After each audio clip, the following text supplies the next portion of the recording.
मुद्रास्फीति है, मुद्रास्फीति का अर्थ, परिभाषा और मुद्रास्फीति कितनी प्रकार की होती है, उसके यानी तीव्रता के आधार पर मुद्रास्फीति कितने प्रकार की, उसके बारे में अपन क्या है कि विस्तार से चर्चा करेंगे। इसमें क्या है कि जैसे मुद्रास्फीति का अर्थ एवं परिभाषा देख रहे हैं। सामान्य भाषा में क्या है कि सामान्य कीमत स्तर में निरंतर या लगातार वृद्धि को क्या कहते हैं, अपन क्या कहते हैं, मुद्रास्फीति कहते हैं। इसमें क्या होती है, सामान्य कीमत स्तर होती है और निरंतर या लगातार वृद्धि को क्या है कि मुद्रास्फीति कहते हैं। जैसे कि ये है, अपन एक चक्र बनता है, ये चक्र है, एक मिनट, इसमें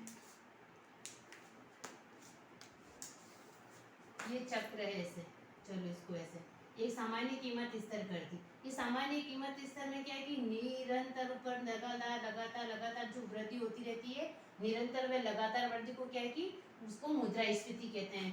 उच्च कीमत को नहीं, निरंतर व लगातार जो वृद्धि होती है उसको क्या है, अपन मुद्रास्फीति कहते हैं। ऐसे नहीं कि एकदम उच्च कीमत हो गई, उसको अपन ने क्या है कि मुद्रास्फीति कह दिया। निरंतर और लगातार जो क्या है कि इसमें जो वृद्धि होती है उसको अपन क्या कहते हैं, मुद्रास्फीति कहते हैं। अर्थात मूल्य में कमी तथा क्रय शक्ति में कमी होना ये मुद्रास्फीति है। मूल्य में कमी कैसे होगी, जैसे मूल्य में कमी तथा क्रय शक्ति में क्या है कि कमी होगी। जो आय है, आय की कीमत तो कम हो जाएगी और जो खरीदने की शक्ति है वो भी कम हो जाएगी, तो अपन उसे क्या कहते हैं, मुद्रास्फीति कहते हैं। फिर एक गार्डनर एक्सेल है, उसके अनुसार क्या है कि मुद्रास्फीति की परिभाषा, हम मुद्रास्फीति को सामान्य कीमत स्तर में निरंतर व काफी वृद्धि के रूप में परिभाषित कर सकते हैं। इसकी परिभाषा में दो कीवर्ड याद रखने हैं। गार्डनर की जो परिभाषा है ना, उसमें अपन एक तो याद रखेंगे कीमत स्तर में एक तो निरंतर होगा, निरंतर चलती रहती है और काफी वृद्धि के रूप में उसको परिभाषित कर सकते हैं।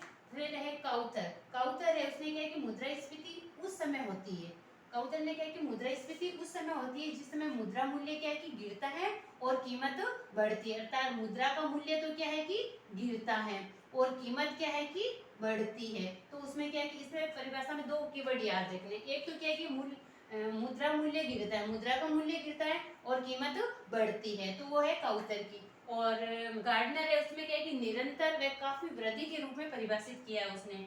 फिर है कोर स्फीति, कोर स्फीति किसे कहते हैं, कोर स्फीति के अंतर्गत जब क्या है कि थोक मूल्य सूचकांक के आधार पर क्या है कि जो मूल्यों के आंकड़े निर्धारित किए जाते हैं ना, उसमें क्या है कि खाद्य व ईंधन आधार को क्या है कि अलग कर दिया जाता है, खाद्य पदार्थ और ईंधन को उसमें काउंट नहीं किया जाता है, तो उसे कोर स्फीति कहते हैं। क्योंकि कोर स्फीति को इस प्रकार नहीं कर सकते क्योंकि इसमें क्या है कि एक ना लगातार मापने में क्या है कि खाद्य और ईंधन है, उनकी कीमतों में क्या है कि जल्दी जल्दी उतार चढ़ाव देखने को मिलता है। तो क्या है कि कोर स्फीति के अंतर्गत कौन कौन सी क्या है कि उदाहरणों को अलग किया गया है, खाद्य व ईंधन उत्पादन को अलग किया गया है, किसमें, कोर स्फीति के अंतर्गत। फिर है हेडलाइन मुद्रास्फीति, हेडलाइन मुद्रास्फीति में क्या होता है, जब थोक मूल्य सूचकांक के आधार पर समग्र मुद्रास्फीति के आंकड़े मासिक स्तर पर जारी किए जाते हैं तो उसे क्या कहते हैं, हेडलाइन मुद्रास्फीति। इसमें क्या होता है, जब थोक मूल्य सूचकांक के आधार पर समग्र मुद्रास्फीति के आंकड़े, समग्र मुद्रास्फीति के आंकड़े यानी उसमें क्या है कि खाद्य व ईंधन उत्पादन को ही इसमें काउंट कर लिया जाता है, तो उसको क्या कहते हैं, हेडलाइन मुद्रास्फीति। और मुद्रास्फीति के अंतर्गत तो खाद्य और उत्पादन को अलग किया जाता है, उसको काउंट नहीं किया जाता है। लेकिन हेडलाइन मुद्रास्फीति है, उसमें क्या है कि खाद्य व ईंधन है उनको भी क्या इसके अंतर्गत काउंट कर दिया जाता है, इसके आंकड़े क्या है कि मासिक स्तर पर जारी किए जाते हैं। फिर है निस्पंदन या स्टैगफ्लेशन, मुद्रास्फीति के अंतर्गत कुछ अवधारणाएं चलती है, उसके अनुसार क्या है कि उसमें क्वेश्चन आता है, जैसे निस्पंदन व स्टैगफ्लेशन किसे कहते हैं, जब अर्थव्यवस्था में बेरोजगारी के साथ क्या है कि कीमतों में वृद्धि हो, किसे कहते हैं, निस्पंदन या स्टैगफ्लेशन। जब क्या है कि अर्थव्यवस्था में बेरोजगारी के साथ, बेरोजगारी है वो बेरोजगारी तो क्या हो रही है, बेरोजगारी, बेरोजगारी के साथ क्या है कि कीमतों में वृद्धि होती है,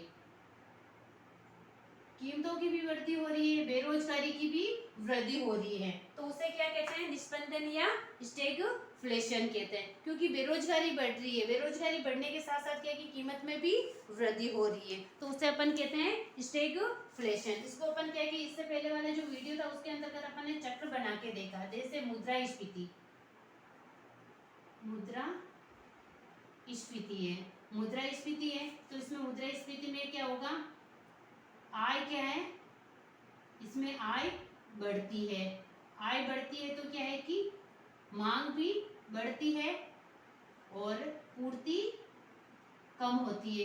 पूर्ति कम होती है तो मांग बढ़ती है, तो मांग बढ़ती है तो उसमें क्या होता है, जो कीमतें हैं, कीमतें भी बढ़ती है। कीमतें बढ़ती है तो क्या है कि उत्पादन है वो उत्पादन भी बढ़ता है। उत्पादन बढ़ने से क्या है कि रोजगार बढ़ता है और इस प्रकार एक मुद्रास्फीति का चक्र चलता रहता है। ये किसका है, मुद्रास्फीति का चक्र। और इसी प्रकार मुद्रा अस्फीति है। मुद्रा अस्फीति में क्या होगा, ये मुद्रा अस्फीति है यहाँ पे, तो उसमें क्या है कि आय में कमी हो जाएगी, मांग है, मांग में भी कमी हो जाएगी, पूर्ति ज्यादा होगी, जो कीमतें हैं कीमतें भी क्या होगी, मुद्रा अस्फीति में कीमतें कम हो जाएगी। कीमतें कम होगी तो क्या होगा, उत्पादन भी कम होगा। उत्पादन कम होगा तो जो रोजगार के साधन है वो भी क्या कि कम प्राप्त होंगे।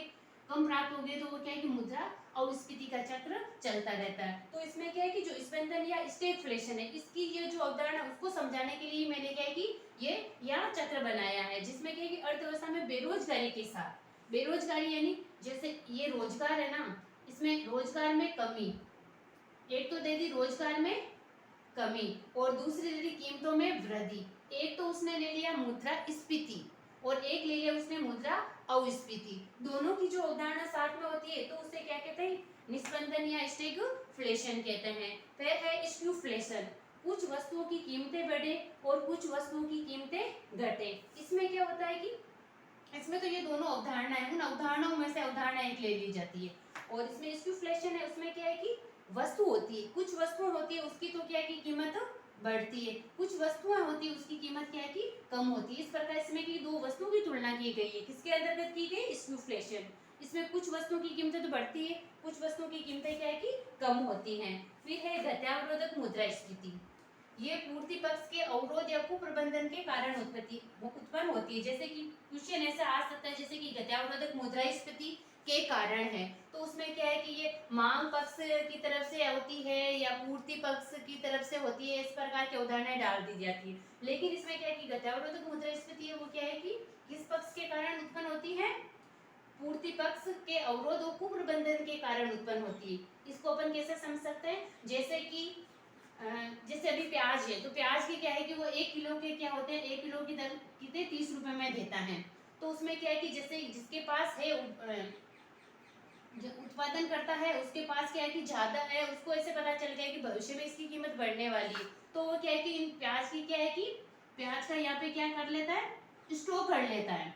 और बाहर जो है मांग है वहां पे वो क्या है कि इसकी सप्लाई कम कर देता है। सप्लाई कम करने से क्या होगी, व्यक्तियों की मांग तो वो की वही रहेगी, लेकिन यहाँ से क्या है कि इन्होंने सप्लाई कम कर दी, मतलब मांग है वो तो क्या है कि वो की वही है, लेकिन क्या है कि पूर्ति, मांग तो वो की वही बराबर है, लेकिन उसने क्या है कि पूर्ति को क्या कर दिया, पूर्ति, ये पूर्ति को उसने क्या किया, कम कर दिया इसको। ठीक है, मांग तो बराबर है, मांग वो की वो बनी हुई है, लेकिन उसने पूर्ति क्या की, जितने अगर वो पहले 50 कट्टे बाहर निकालता था, तो उसने क्या कर दिया कि भविष्य में मांग बढ़ने को देखकर, कीमत बढ़ने को देखकर उसने क्या कि स्टॉक कर दिया, 25 कट्टे बाहर निकालने लगा, तो उसमें क्या कि पूर्ति की कमी होने लगी। तो उसको अपन क्या कि इस प्रकार की जो अवधारणा होती है वो किसके, गत्यावरोधक मुद्रास्फीति कहलाती है। ये किसके, मांग पक्ष के कारण, ये पूर्ति पक्ष के कारण ये क्या कि उत्पन्न होती है, मांग पक्ष के कारण नहीं, पूर्ति पक्ष के कारण, क्योंकि वो पूर्ति सप्लाई कम करने लगे, उसमें सप्लाई कम करने लगे तो क्या है कि मांग तो वो की वो ही रही, लेकिन उन्होंने क्या है कि पूर्ति कम कर दी, उसे कहते हैं गत्यावरोधक मुद्रास्फीति। फिर है मुद्रास्फीति के प्रकार, तीव्रता है, तीव्रता के आधार पर मुद्रास्फीति कितने प्रकार की होती है, 5 प्रकार की होती है। पहली है रेंगती हुई मुद्रास्फीति। रेंगती हुई मुद्रास्फीति क्या है कि बिल्कुल सांप की तरह धीरे धीरे धीरे धीरे धीरे धीरे रेंगती हुई चलती है। ये क्या है कि 3% या उससे कम होती है। ये इस प्रकार की मुद्रास्फीति कहाँ होती है, विकसित देशों के अंतर्गत होती है। ये मुद्रास्फीति वो कहाँ होती है, विकसित देशों में। इस प्रकार की मुद्रास्फीति कहाँ पाई जाती है, विकसित देशों में पाई जाती है। ये क्या कि 3% या उससे कम ना के बराबर होती है, लेकिन एक अर्थव्यवस्था का जो चक्र है ना, उसको चलाने के लिए क्या है कि उसमें मुद्रास्फीति की आवश्यकता होती है।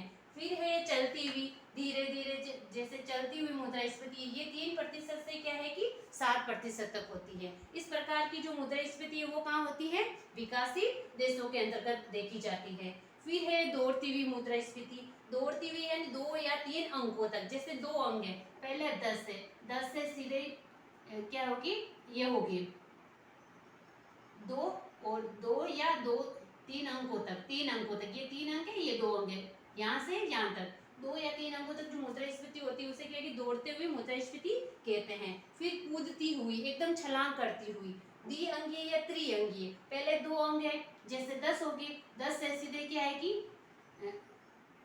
तक 2 अंक, 2 अंकीय या त्रिअंकीय तक और इससे भी आगे बढ़ती है।